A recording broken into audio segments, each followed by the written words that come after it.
This podcast is presented by the Centers for Disease Control and Prevention. Welcome to Shift into Better Health, the National Diabetes Prevention Program's podcast series for lifestyle change program enrollees.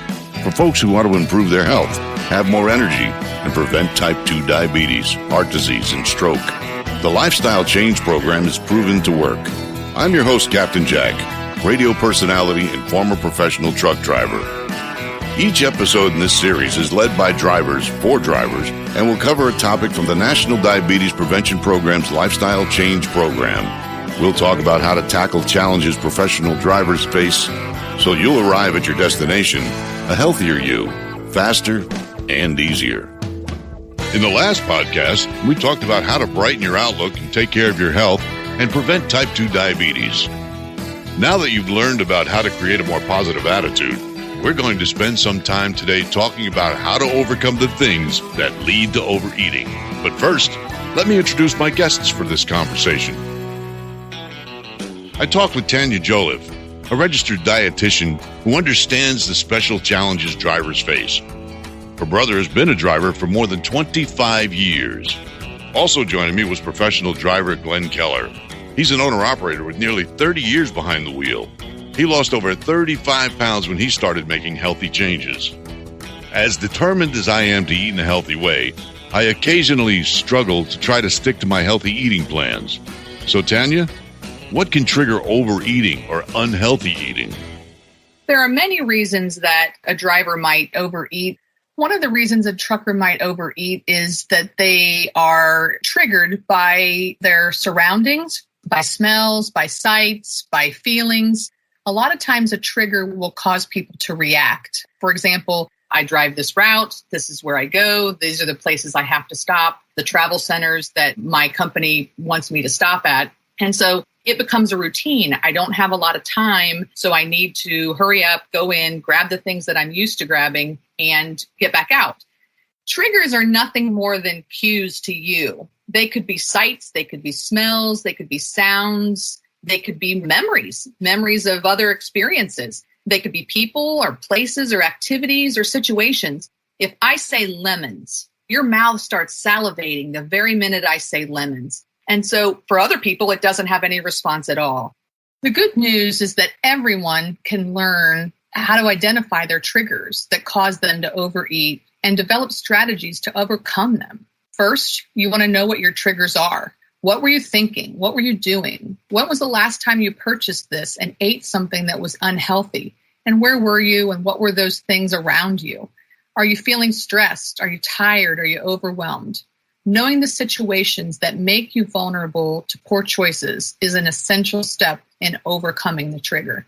We are each an experiment of one. So what one driver's triggers are going to be and what another driver's triggers are going to be. And if you're partners, if you're a team driver, one partner's trigger would be different than another partner's trigger. So once you know what your triggers are, then you can establish guardrails. Guardrails, when you're driving, are the things that keep you safely on the road. You have a guardrail that's in place that helps you stay between the lines. Well, a guardrail in dealing with triggers is the very same. And it could be that you've got to talk with your wife or whoever does the grocery shopping to say, hey, we need to start looking at some other options for me to bring in my truck. It might be your partner, your driving partner, and you might have to say, we need to talk through where we're stopping. Do we have any flexibility? What are the choices? Could we do this differently? I used to enjoy piling on a big Sunday dinner. Remember what your mama told you. Your eyes are bigger than your stomach. Once I started to talk to my wife Joyce about my struggles with triggers and even asking for the healthy foods to be put up front, I got comfortable with eating smaller portion sizes. Lastly, you want to make a plan. You don't want to react. You want to have a plan so that when you stop at that truck stop or when you see that food that's on that menu, you want to know what you're going to do before you're faced with it. So when I was on the road, I would grab fruit and water, but I wouldn't get any meals at truck stops. I would make a few meals, put it in a container, and take it on the road for a few days. My wife and I prepared meals together, and that helped me stick to the plan. How does holding yourself accountable help drivers become more successful? When you build those guardrails, You also build in accountability, because once you've talked to somebody about that, well, then they're going to come back and be like, well, hey, you said you wanted to do this. Are you doing it?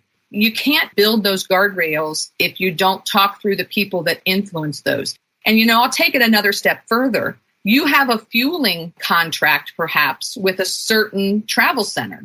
Well, maybe you've got to talk to your company or your dispatch to say, do I have to eat there? Do I have some flexibility with where I eat? Arrange for an accountability partner. And that partner can be your driving buddy. It can be a friend. It can be a coworker, like a dispatch person. It can be your health coach. It can be your spouse. But it's really important to have identified that person that you can openly and honestly talk to about the struggles and the triggers that you're facing so that you can overcome them. Asking for help is a point of strength, and then help them help you keep track of what you've done well. So another strategy that helps me, celebrating when I stick to my plan. I like to find a new country artist to listen to.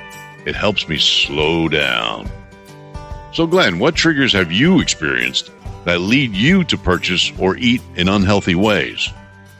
When my mind was preoccupied, when something was going on that may have been stressful, issues with dispatch or staying at a ship or receiver too long or not getting the miles. Okay.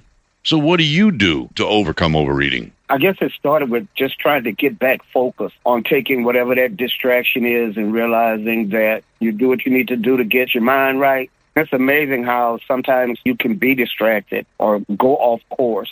And then you just got to really get a hold of yourself and say, no, this is not the direction.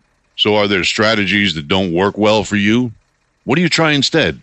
It takes determination. It takes effort. It takes sometimes falling down and getting back up again numerous times to actually get on and stay on track for one reason or another that you deviate from the plan. But that's why you have a plan as a point of reference, to have a place to be able to come back to again when you get your mind right.